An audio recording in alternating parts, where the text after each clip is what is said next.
Good afternoon. We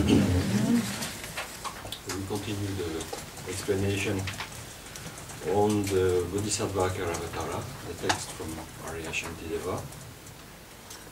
Nadaljevali bomo z razlago Shantidevovega besedila Bodhisattva Karavatara. Last time we have seen the chapter about regret and confession and the importance of understanding how our state of mind works in creating a certain amount of negativity which we have to recognize.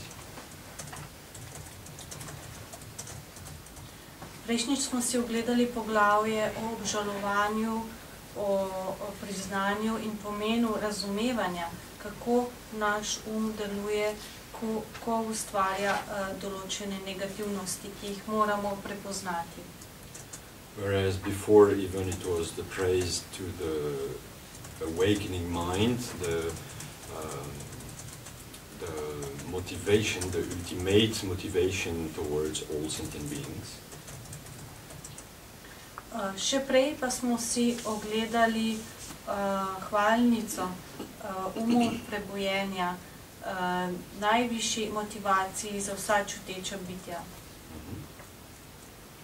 So after we have seen what type of motivation is important and how it matters a lot to regret actions and thoughts which are adverse to this type of motivation, this third chapter emphasized on applying bodhicitta, or this awakening mind.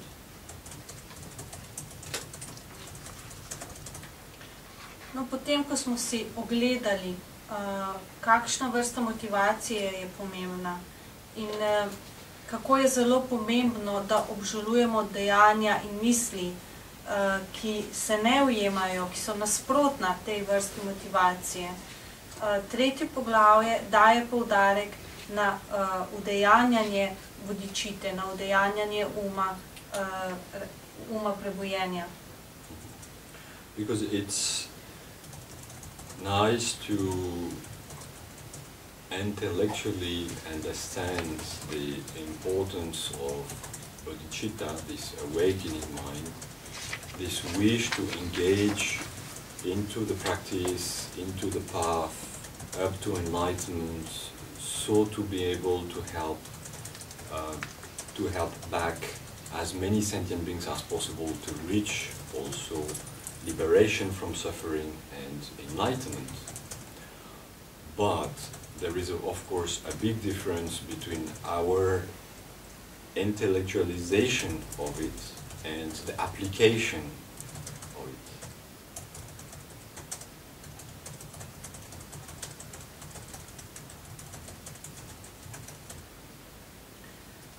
Seveda je zelo lepo, če intelektualno razumemo pomen bodhicitte, prebujenja, te želje, da bi prakticirali, da bi hodili po poti, zato da bi lahko pomagali čim več čutečim bitjem, da bi se osvobodila trpljenja in se razsvetlila.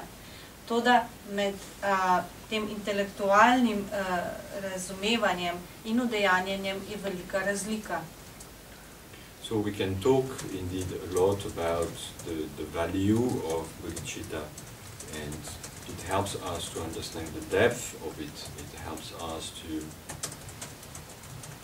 understand how by engaging in it, it becomes highly beneficial, not solely for the person who engages into this type of motivation, but of course how it becomes beneficial for all sentient beings who will benefit from practitioner having developed this type of motivation.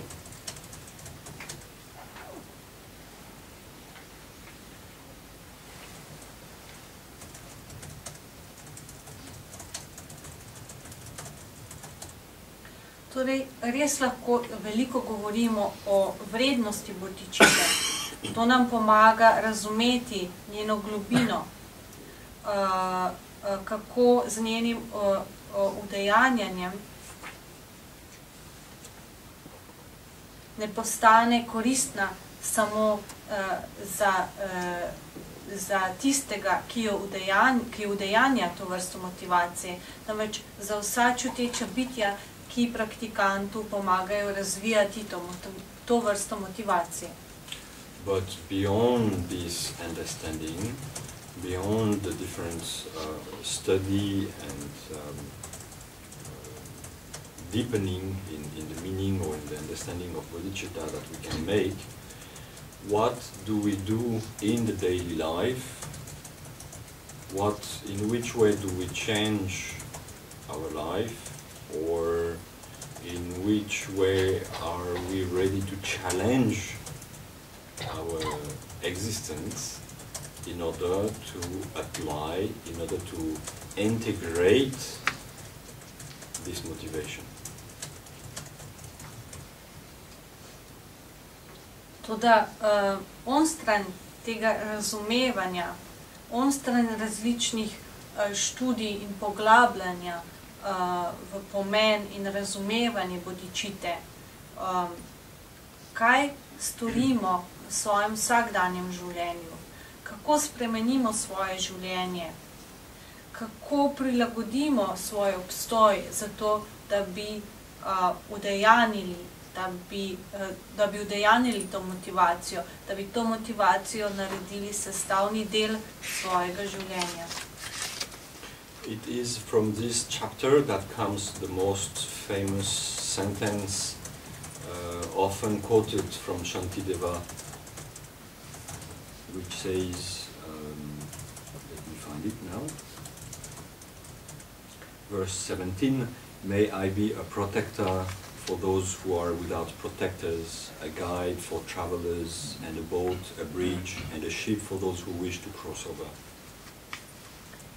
Iz tega 3. poglavja prihaja najznamenitejši stavek, Shantidevov stavek, ki ga pogosto citirajo in ki pravi, ta stavek najdemo v versu 17, v 17. verzu 3. poglavja in pravi: "Naj bom zaščitnik tistih, ki so brez zaščitnikov, naj bom vodič za popotnike, čoln, most in ladja za tiste, ki želijo prečkati." And many other very nice verses actually that you might have already read, gone through, which enlight the type of motivation that one can have,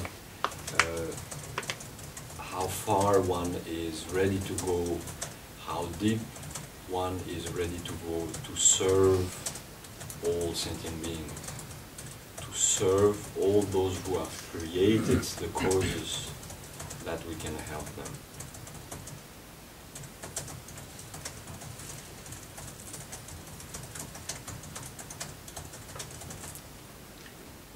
Tu je še veliko drugih verzov, ki ste jih mogoče že prebrali in ki osvetljujejo vrsto motivacije, ki jo lahko posameznik razvije, kako daleč je posameznik pripravljen iti, kako globoko se je pripravljen spustiti, da bi služil vsem čutečim bitjem, da bi služil tistim, ki so ustvarili vzroke za to, da jim pomagamo.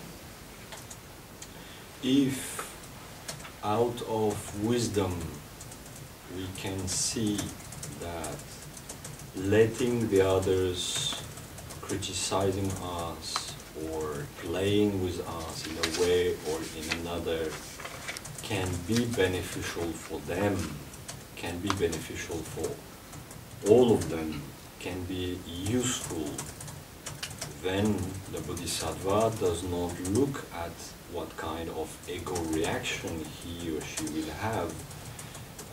There is a complete, I don't know if the word exists, surrendering.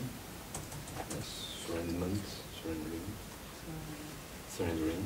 So there is a complete surrendering of one's own mind for the benefit of the others.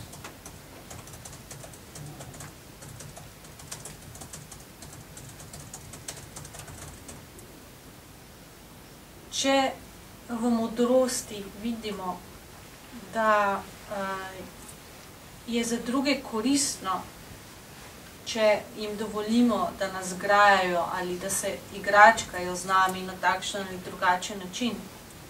Bodhisattva ni pozoren, bodhisattva se ne posveča odzivu svojega ega, temveč